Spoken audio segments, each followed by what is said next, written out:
নারী শিক্ষার্থীর ছবি নিয়ে অবমাননা ও কটূক্তির প্রতিবাদে প্রিয় গণমাধ্যম কর্মী, উপস্থিত সকল সাংবাদিকবৃন্দ এবং আমার প্রিয় সহযোদ্ধারা, আজ আমরা একটি অত্যন্ত গুরুত্বপূর্ণ এবং উদ্বেগজনক বিষয় নিয়ে আপনাদের সামনে হাজির হয়েছি। আমাদের উদ্দেশ্য হলো একটি নিন্দনীয় ও অগ্রহণযোগ্য ঘটনার বিরুদ্ধে প্রতিবাদ জানানো। আমাদের বোন উম্মে সালমা, সাদিয়া আক্তার বর্ষা, মুনতাহা ঈশা ও নুসরাত জাহানের ফেসবুক প্রোফাইল থেকে ছবি নিয়ে বিভিন্ন নোংরা ক্যাপশন দিয়ে সামাজিক যোগাযোগ মাধ্যমে ছড়ানো হচ্ছে। তাদের ব্যক্তিগত প্রোফাইলের কমেন্টে শতাধিক মন্তব্য এবং ইনবক্সে জীবননাশের হুমকি ও ধর্ষণের হুমকি দেওয়া হচ্ছে। ঢাকা বিশ্ববিদ্যালয়ের হল রাজনীতি বন্ধ চেয়ে যে আন্দোলন হয়, সে আন্দোলনে অংশগ্রহণ করার ফলেই তারা এই অবমাননাকর পরিস্থিতির শিকার হয়েছেন।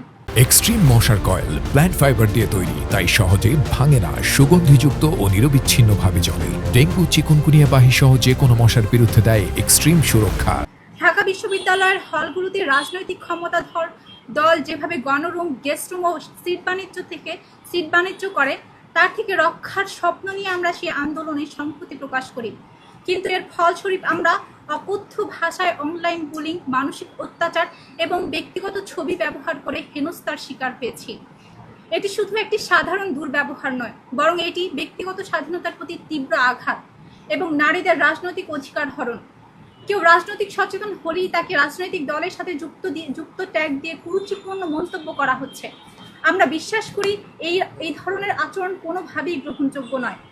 এটি কেবল ভুক্তভোগী নারী শিক্ষার্থীর প্রতি অবিচার নয়, বরং পুরো সমাজের জন্য একটি হুমকি, যেখানে ধর্মীয় স্বাধীনতা এবং মানুষের ব্যক্তিগত জীবনকে হুমকির মুখে ফেলা হচ্ছে।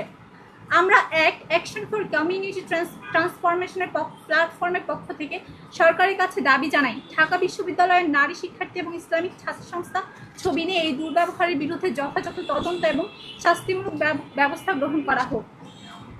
আমরা চাই সংশ্লিষ্ট কর্তৃপক্ষ যেন এই ঘটনার প্রতিবাদ এবং নারীর অধিকার রক্ষায় যথাযথ পদক্ষেপ গ্রহণ করে।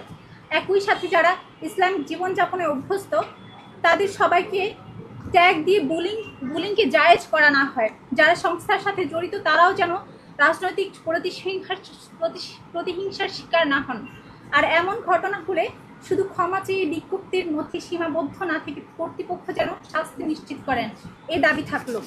এছাড়া আমরা আশা করি এই ধরনের ঘটনার পুনরাবৃত্তি যাতে না হয়, তার জন্য ভবিষ্যতে আরও সজাগ ও সচেতন হতে হবে। প্রতিটি নারী যাতে ধর্মীয় বিশ্বাসে বাধাগ্রস্ত না হন এবং সমাজে তার সমান মর্যাদা ও অধিকার রক্ষিত থাকে, তা নিশ্চিত করতে হবে। আজকের সংবাদ সম্মেলনের মাধ্যমে আমরা এই বার্তা দিতে চাই, ঢাকা বিশ্ববিদ্যালয়ের হল রাজনীতি, পাওয়ার পলিটিক্স, সিট বাণিজ্য, গণরুম এবং গেস্টরুম সংস্কৃতির বিরুদ্ধে আমরা সোচ্চার থাকব। প্রত্যেকেই তার রাজনৈতিক অধিকার হল, আবাসন এলাকার বাইরে গিয়ে চর্চা করতে পারবে। আমরা হিজাব পরিধানকারী নারীদের প্রতি শ্রদ্ধা ও অধিকার স্বীকার করি। হিজাব ফোবিয়া একটি ঘৃণিত অপরাধ। সাইবার বুলিং, নারী নিপীড়ন এবং সব মতাদর্শের নারীদের সাথে অপমানজনক আচরণের বিরুদ্ধে আমরা দৃঢ়ভাবে প্রতিবাদ জানাই।